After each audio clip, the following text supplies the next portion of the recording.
Hello and good morning to each and every one of you. I am Crystal Duay from English 2B, and today we're going to tackle another literary work created by a Filipino writer named Ricardo Lee, which is entitled Among the Disappeared. So let's start the discussion by knowing the author. Ricardo Lee was also known as Ricky Lee. He is a Filipino screenwriter, journalist, novelist, and a playwright. He was born on March 19, 1948, and he's currently 73 years old. And he grew up in his hometown in Daet, Camarines Norte, Philippines. In his high school days, he won his first National Literary Award for a short story that he wrote.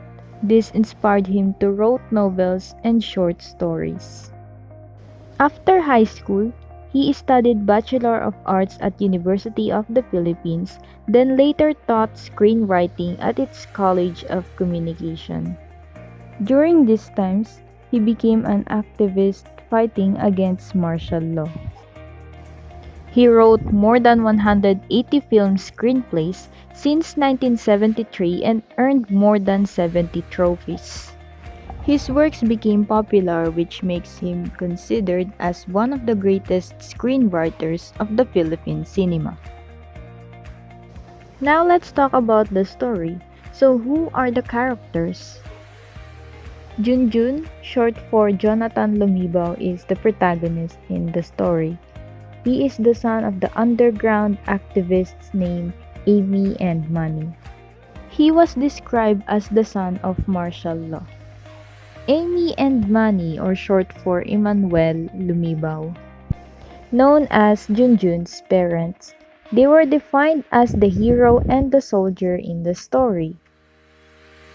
Jin, one of Junjun's closest friend, he is the boy who always saved Junjun at school. Pongka Pongka, a homosexual man and a mother.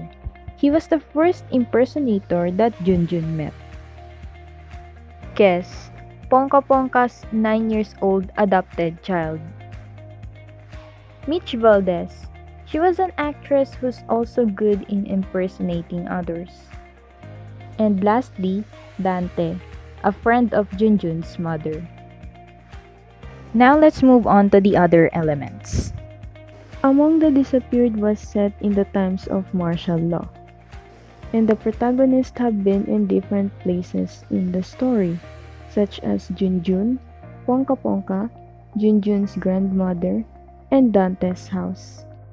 Next is on the Shoe World and his mother's home located in the outskirts of Manila.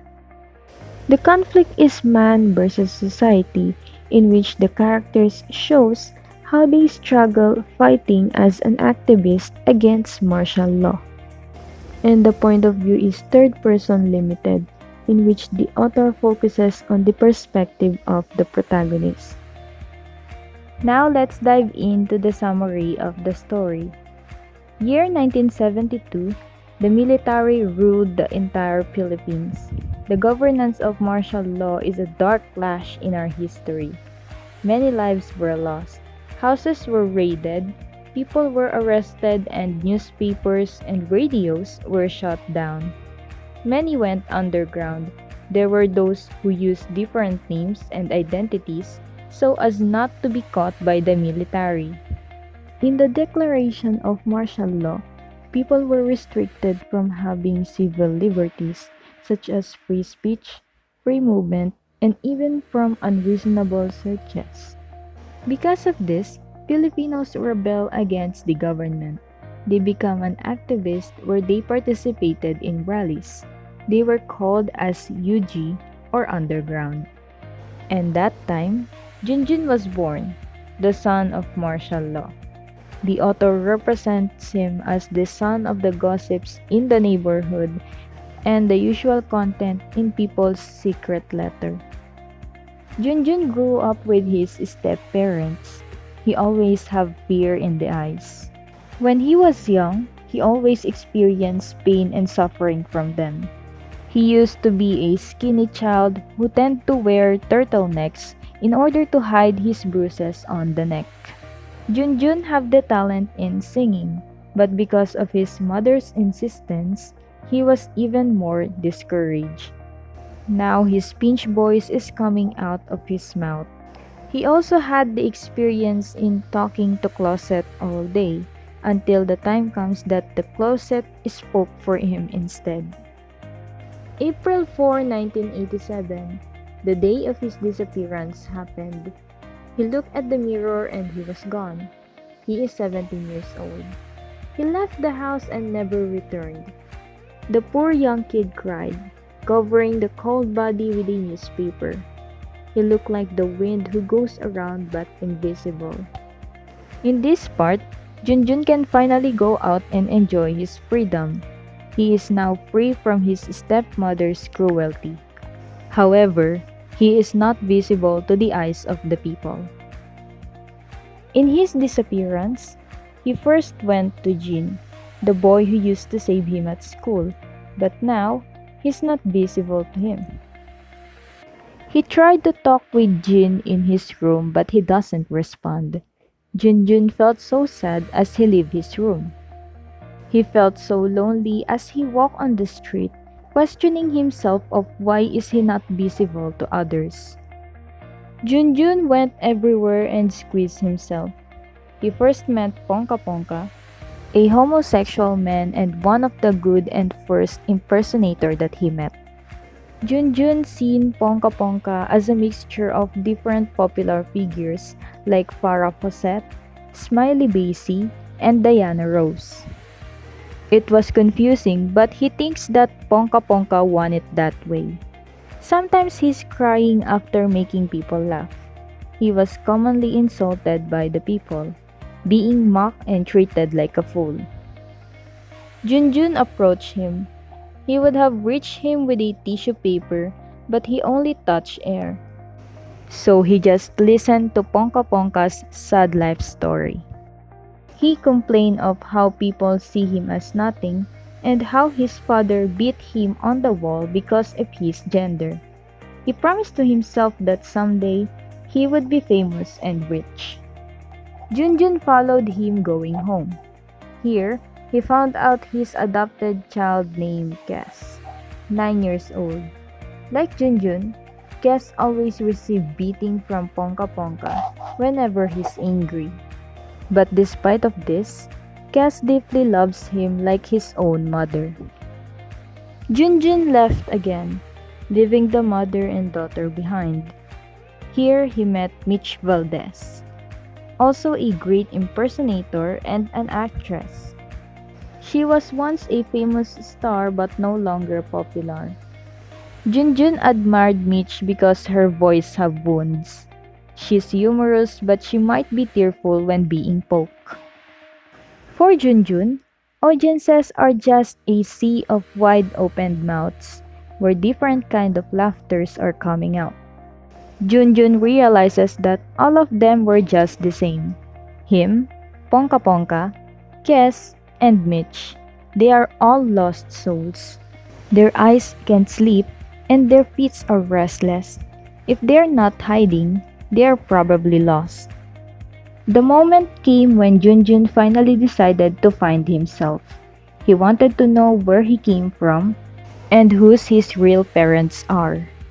He went back to his former residence and here he saw a paper with written address of a sales lady at Shoe World, the woman who temporarily took care of him before the soldiers killed his father.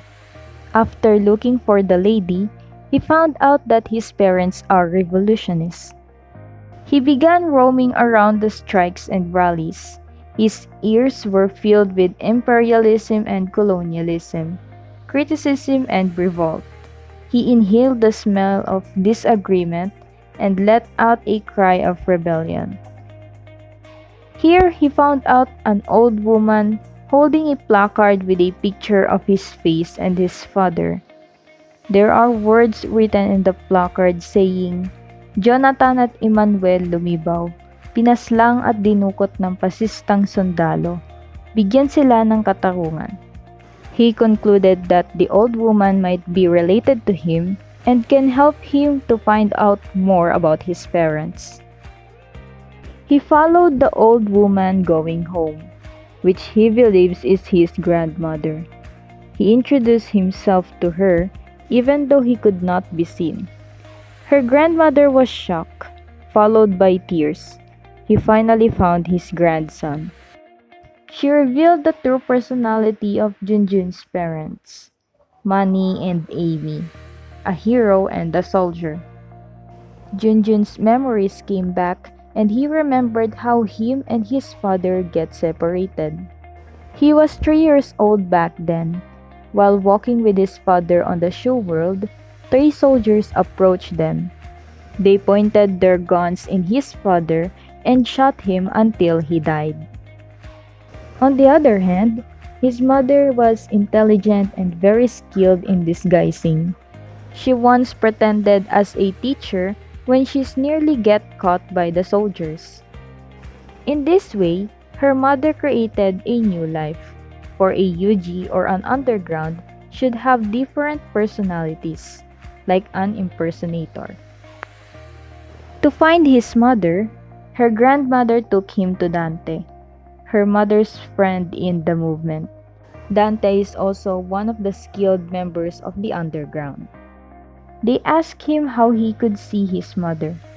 The next few days were waiting for news of his mother's whereabouts. For a desaparecidos, when it rains, the memories hurt the most. Junjun was surprised when Dante introduces him to his best friend Jin. Jin knows where his mother was. She's almost a legend in the movement, he said.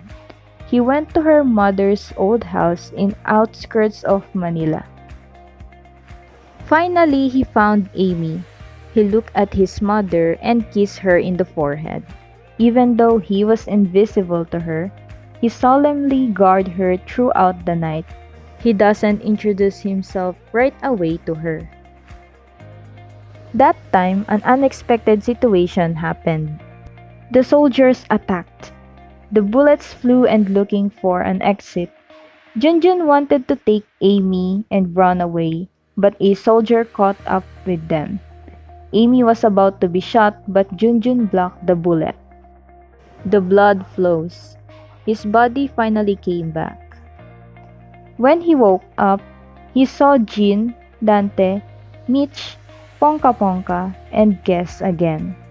They were all excited. Finally, the missing have returned. And that ends my report. The analysis of the story will be continued by the next discussant. Thank you for listening.